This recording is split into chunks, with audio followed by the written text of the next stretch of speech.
নমস্কার বন্ধুরা, welcome to snake's kitchen. আজ আমি আপনাদের তৈরি করে দেখাবো আমার স্টাইলে ইভিনিং নাস্তা। খুব টেস্টি, খুব সুন্দর। চলুন আপনাদের এটা দেখাচ্ছি আমি।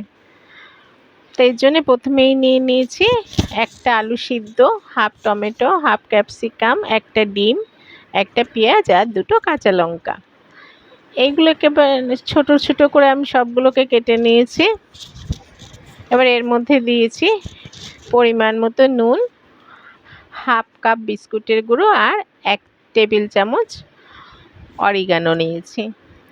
এবার সবগুলো একসঙ্গে ভালো করে মিশিয়ে নেব। নুন, অরিগানো আর যা বিস্কুটের গুঁড়ো দিয়েছি তাই সবজিগুলোর সঙ্গে সব একসঙ্গে ভালো করে মিশিয়ে নেব।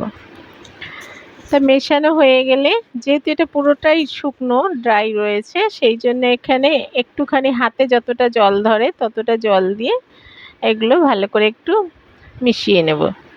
জলটার সাথে ভালো করে মাখিয়ে নেব। নিয়ে ডিম যেরম করে সেইরম ডিমের মতনই এগুলোকে আমি বানিয়ে নেব। হাতে চিপে চিপে মুঠোর মধ্যে করে করে বানিয়ে নেব।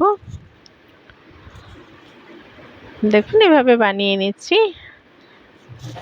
হঠাৎ বাড়িতে একজন এসেছে, কি করব বুঝতে না পেরে, কেউ বাড়িতে ছিল না যেহেতু, তখন আমি এটা বানিয়ে নিলাম।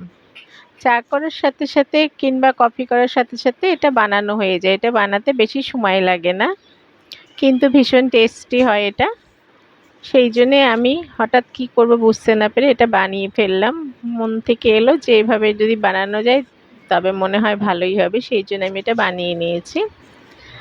আর এর জন্য একটা ব্যাটার তৈরি করতে হবে। সেই ব্যাটারটা তৈরি করার জন্য আমি 1 চামচ পেঁয়াজের গুঁড়ো নিয়েছি, ডাস্ট যেটা বলে সেই গুঁড়ো নিয়েছি, একটু বেকিং সোডা নিয়েছি, 1 কাপ ময়দা নিয়েছি আর 1 চামচ কর্নফ্লাওয়ার নিয়েছি।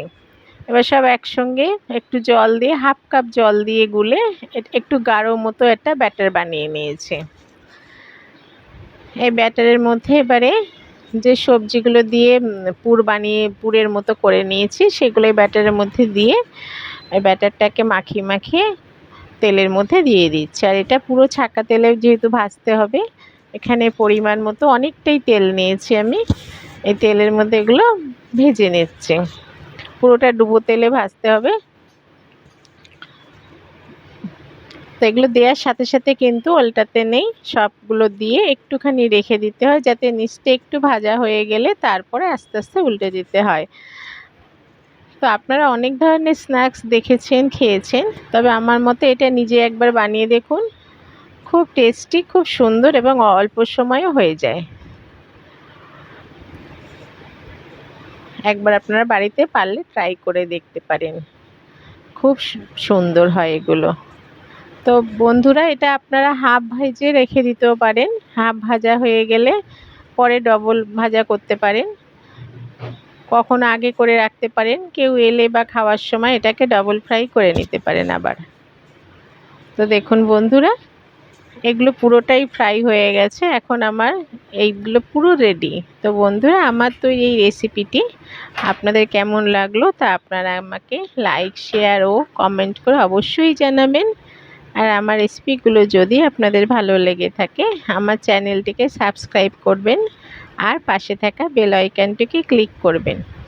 তো চলি বন্ধুরা, আপনাদের সঙ্গে আবার আমার দেখা হবে সুন্দর কোনো রেসিপি নিয়ে। তবে এটা আমার রেসিপিটা একবার বানিয়ে আপনারা দেখতে পারেন।